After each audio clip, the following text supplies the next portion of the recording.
Hey, good morning everyone. We're out here in beautiful Boulder, Colorado, right up against the foothills, putting up a 4-point shade sail at beautiful residence. Just wanted to go over how we picked the connection point. So as you can see here, over on the garage, we picked the two corners of the outside garage, which are going to be typically double studs. It's going to provide the strongest point of attachment, and then by also that's going to allow this to increase.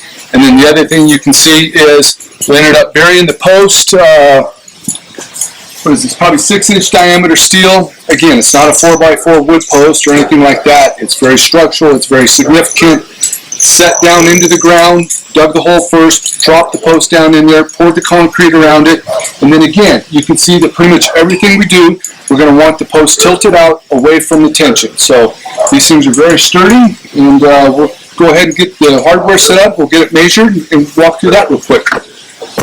Alright, so again, you have two options when you're measuring for the shade sails. This particular one here, we have a turnbuckle on all four corners. You want to go ahead, if you're going to go this route, put your turnbuckles up, string the rope through the shackles, and then you can see where we're basically holding the tape measure, and that's where you're going to measure from point to point. This one here is sloped, so we're only going to need one dimension as far as the diagonal, and that's basically when you send the dimensions into us, that's how we're going to double check that, is we'll take your widths that you provide all four, and then what you pull for a diagonal, we'll put that on the computer, and that's going to tell us how accurate it is. So the other option is if you do not have the hardware up, you can measure from basically the attachment point, which is either going to be an eye bolt or a bracket maybe that you've purchased online somewhere, but you're basically going to measure to that exact same point around. And then if you're using a single turnbuckle, we're just going to want to know what corner that you're planning on installing that turnbuckle, and we'll make that deduction. And there's usually three sizes of the turnbuckles. You can have 8, 10, or 12 millimeters. So now that we have this measured, we'll go through the installation process and getting this strung up. Alright, so your shade sail is showing up at your house here. You're going to identify what corner is the whip, and again, we will have that on a drawing for you that you looked at, and you're going to be able to identify that with these basically two wire nuts here. And again, the whip is going to be long, it's going to run down in here, and when it shows up, we will have these tightened for you, but if you cannot get this corner to that last connection, you're going to want to loosen these up, and then get this to the turnbuckle itself, and then tighten the nuts back up. And then that's basically going to allow you to final the tension to pull out the last little bit of slack that should be in your shade sail. So that's a big thing. Get it out, unroll it, figure out which side your whip's on, what corner that's on, and then again, that's going to make sure that is your last attachment point that you're actually going to affix to the post. Okay. Alright, so we've taken the shackle off, and the idea is this is what's referred to as the D-ring. And with having the slot for it, it allows basically the tension when we're tensioning the corners. It's going to tension both the sail and the cable at the same time. A lot of the products you see out there, basically they're going to have like just a little hog ring, not even a D-ring on it, and it's just going to be a single layer. There's no cable in the shade sail, so when you're pulling it, it's putting a tremendous amount of pressure on basically those stitch lines. The other thing that's unique to what we do things a little bit different is what we call the triple reinforcement.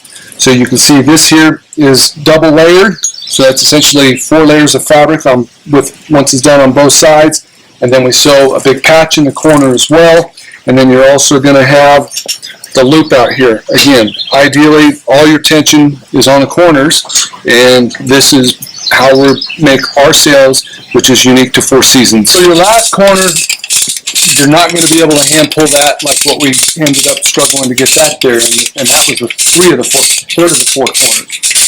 So basically there's several names for this. Hand winch come along.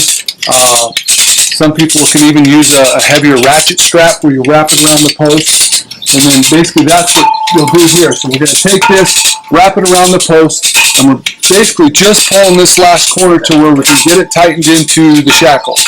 And then once that's done, we can finish the tensioning of it with using just the turnbuckle. So what we had is we had a little excess cable in some of the corners, and by loosening those wire nuts, all we've managed to do here is pulled out the slack of that cable, and then again, the excess cable we're just going to put back into the pocket.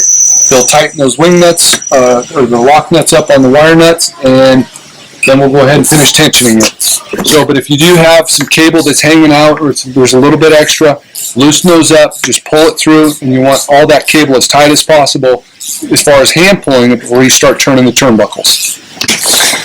Just as a little tidbit, the nut size on those wire nuts is going to be one of two sizes. It's either going to be a 6 or an 8, so that way you're not having to guess what size socket to find to tighten those up. And you do want a socket, you're not going to want to try to use an open or a closed wrench.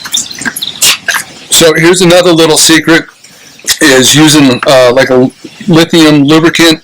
You can find these used a lot for lubricating chop saws, band saws and stuff to keep them from getting hot and binding up. But what you'll do is you'll put this on the threads for the turnbuckles before you tighten everything up, and then what that's going to do is it'll keep that, and we refer to it as seasoning up. I'm sure there's a more technical term, but and if you just do this right before you put it on every time, you'll make sure that those, because again, you're trying to tighten these threads up under a tremendous amount of tension once we start pulling on this. All right, so we have all 4 corners connected, and you're going to see that even before we've tightened a single thing, that there is probably more tension in this than what you're going to find on most of the shade cells that you're going to purchase online. And we haven't even turned a single turnbuckle.